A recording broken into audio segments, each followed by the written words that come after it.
Hi, I'm Pete Holloway. I'm a retired financial advisor and a retired certified financial planner, and as always, it's my great pleasure to welcome you to On Money.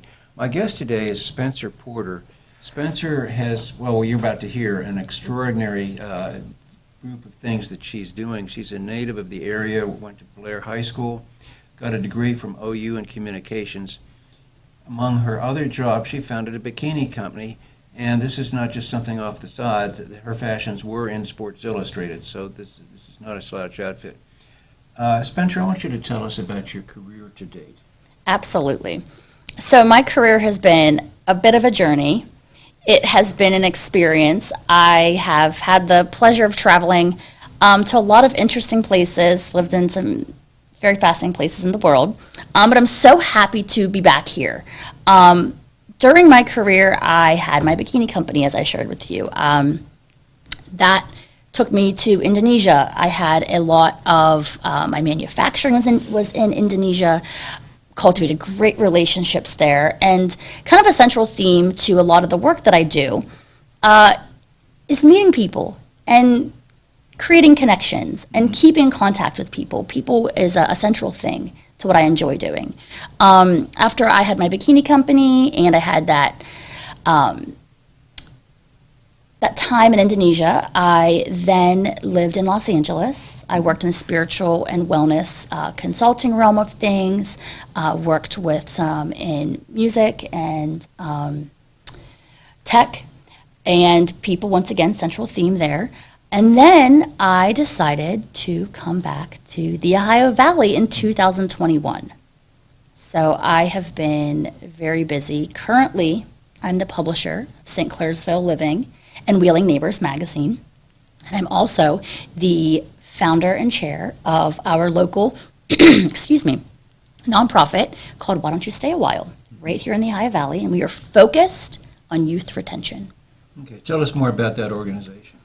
It is a new one. We are just started this summer, but we have been off to the races. We have been growing. The excitement around what we're doing has been there. We're so grateful. It's so exciting to kind of birth something into the world with a group of people, and you're all really excited about it. And to watch the reception be there, to watch the media embrace us, to watch so many different groups of people and organizations want to get involved with us. Thank you. So we started it because while I was doing my work as a publisher with St. Clairsville Living and Wheeling Neighbors, I began meeting all these young entrepreneurs that were excited and doing great work. But as I would meet them, I would, casually ask, "Oh, do you know so-and-so?" And I started to find that a lot of us didn't know each other. We weren't familiar with each other. We weren't sharing resources. We just didn't have this community. And so I thought about it for a few months, I think we need this. I was like, this is going to be a big undertaking, but I think we need to do this. So I got together with some other young people, brilliant young people that are doing really wildly fascinating things here in the Valley. And we all got together and we thought, we need to support young people. We need to create this community and share opportunity through that, resources through that, and just let these young people know that there are so many great things happening here. Let's showcase it. Let's uplift it.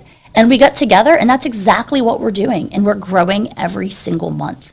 What is the purpose then to network for your entrepreneurs, or is it to retain and grow the population, grow the economy, or all three?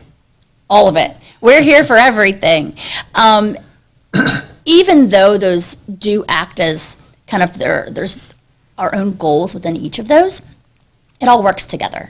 So we are here to network, get to know each other, create a sense of community and pride as young people here that are, we're really chasing our dreams, and dreams are being actualized right here. But our biggest, loftiest goal is to reverse the population decline of our young people, this exodus. And we know that by showcasing what's happening here, by creating a sense of belonging here, by sharing resources, by helping people's businesses, their bottom line better, we really can not only keep people here, reverse this exodus, but invite new people here too. So we're working on all of that. But the three main pillars of what we do with Why Don't You Stay Awhile is personal and professional development. We really want to be our best selves, whether that's in our personal lives, in our work life. We want to be better. Now, do you bring experts in on these kinds of things, or do people just do it on their own, or how's that work? It's a great question. So coinciding with professional and personal development, we have at each of our Evening Buzz events, which are our monthly meetups. Evening Buzz, I love that. Evening Buzz, yes. At those events, we always invite a local professional to share with us their professional journey, how they got to where they're at, what they're doing, how they're doing things different here, and what that success is looking like for them. So at our most recent Evening Buzz at Leva's Jewelry in Bel Air, we had Mark Porterfield of Kirk's Homemade Ice Cream.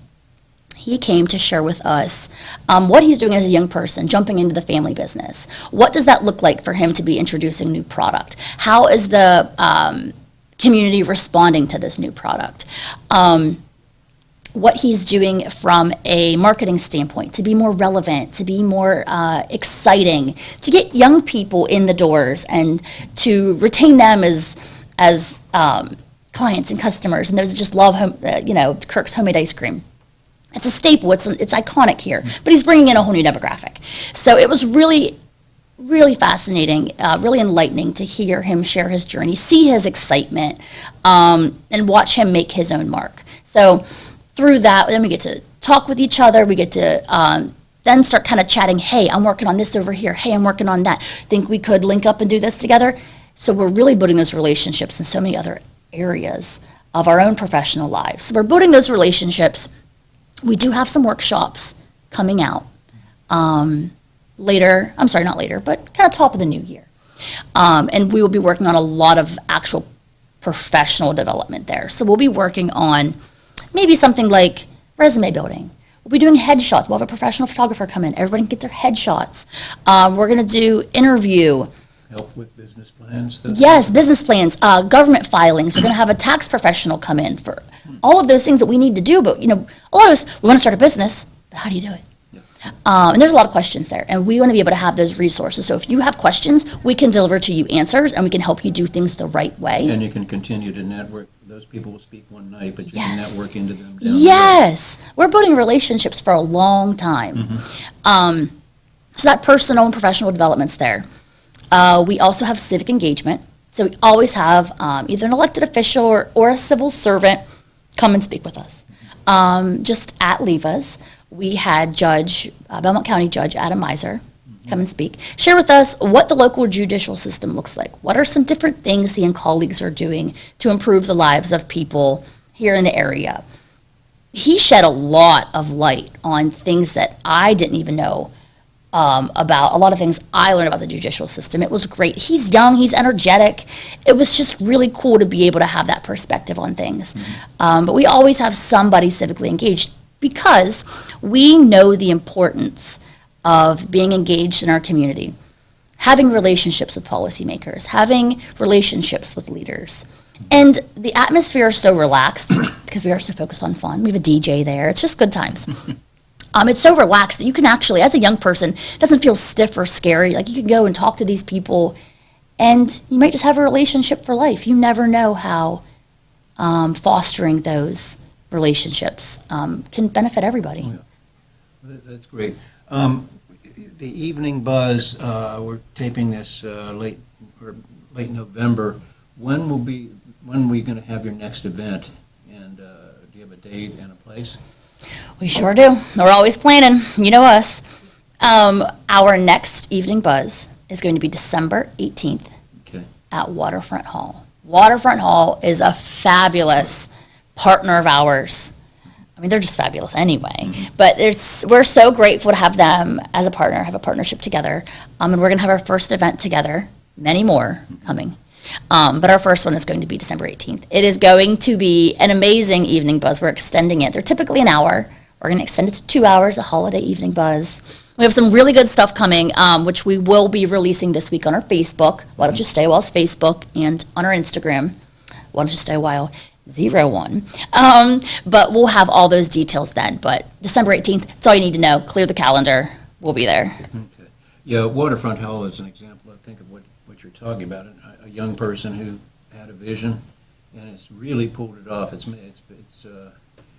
probably hasn't been around 2 years, and it's certainly No.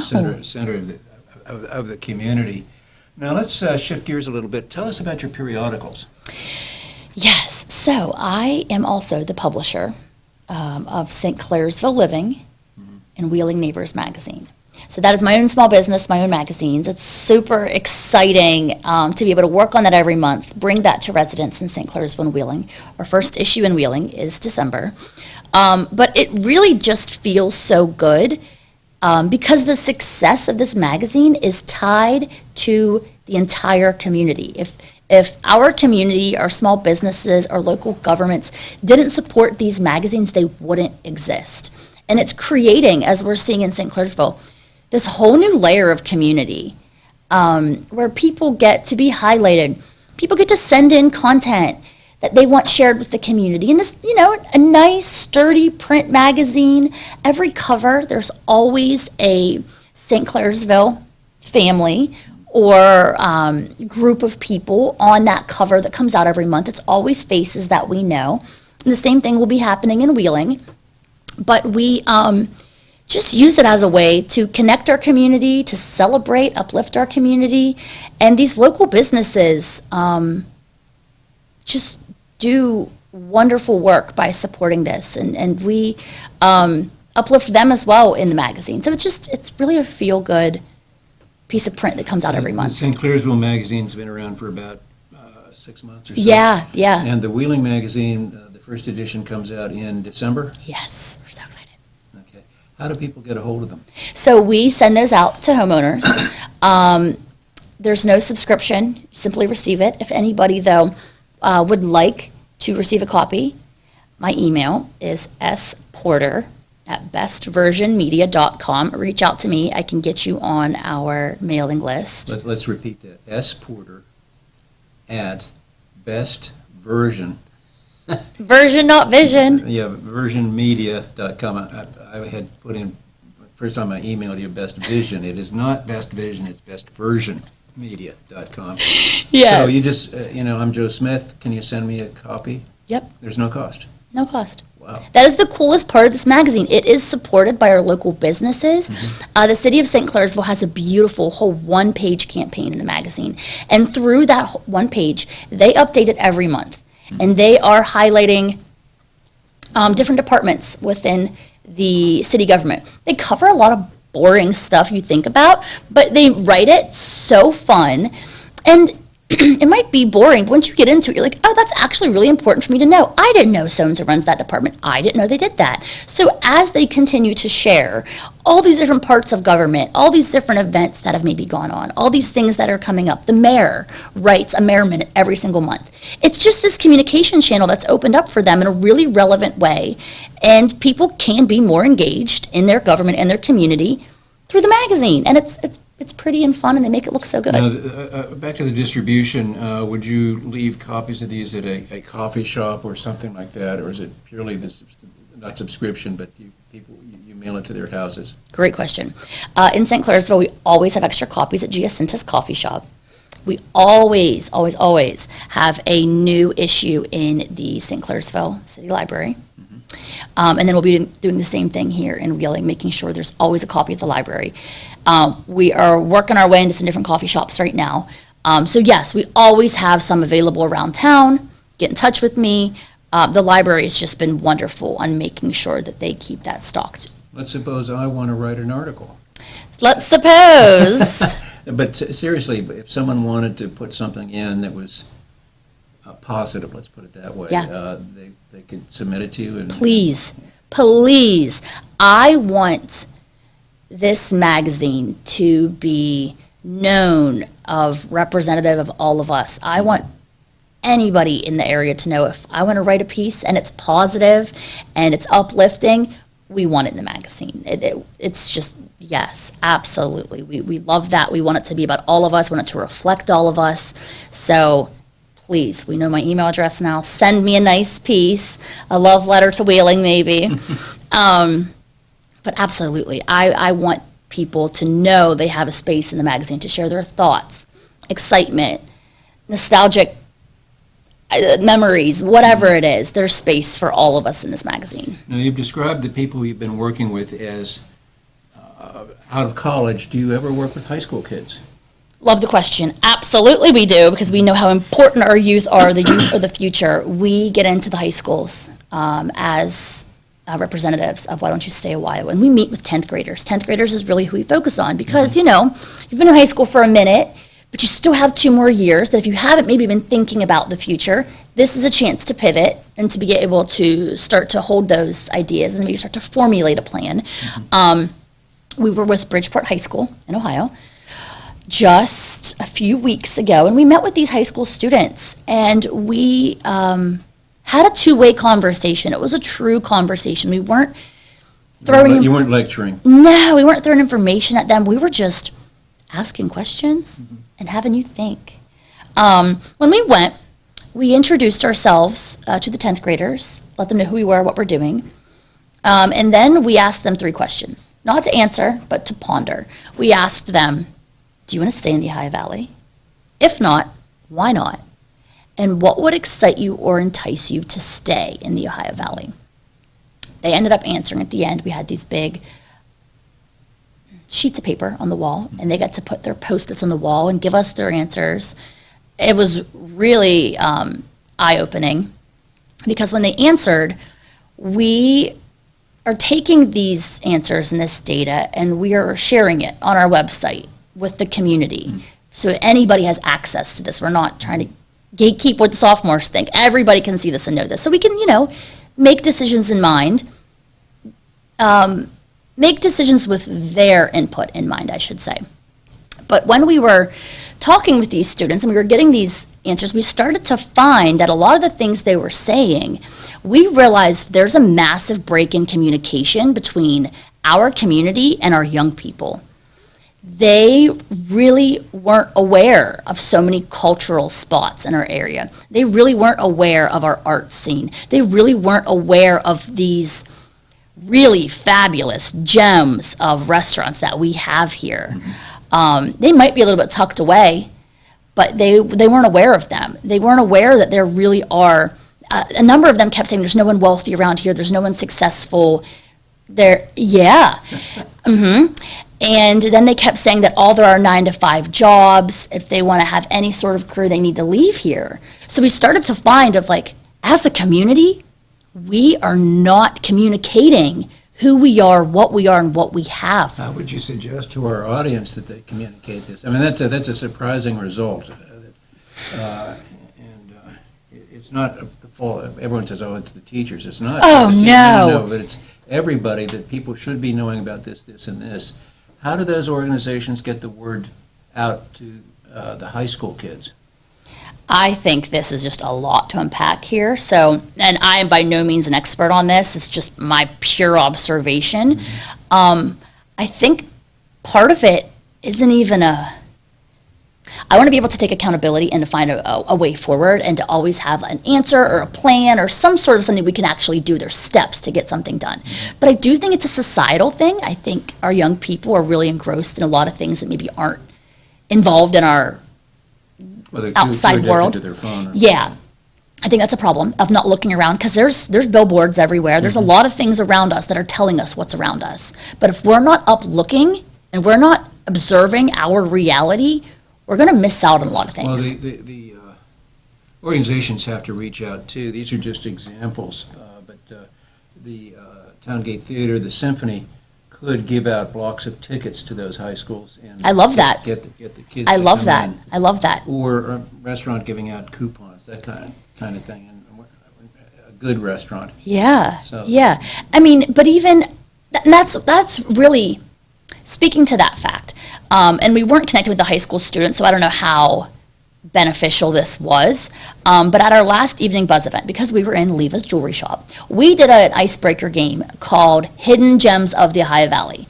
Everybody that came, we compiled 50 or 60 cultural sites, religious sites, restaurants, bars, just the coolest places in the area. We had the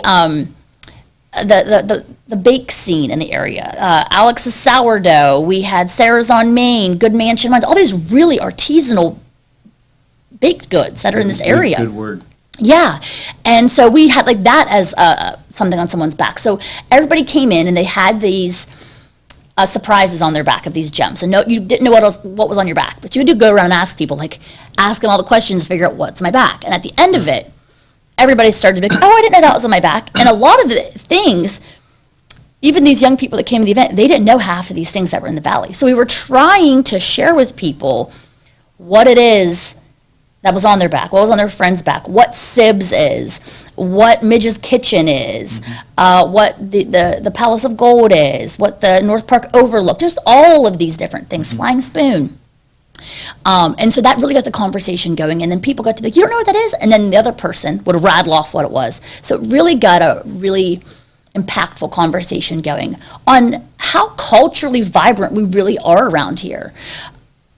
But we're trying to think right now and take advice from a lot of people on how can we communicate this to our young high school students, because a lot of their input didn't reflect the reality of the area, but just because it's not the reality doesn't mean that it's still not an issue that we're having. These students don't know about it.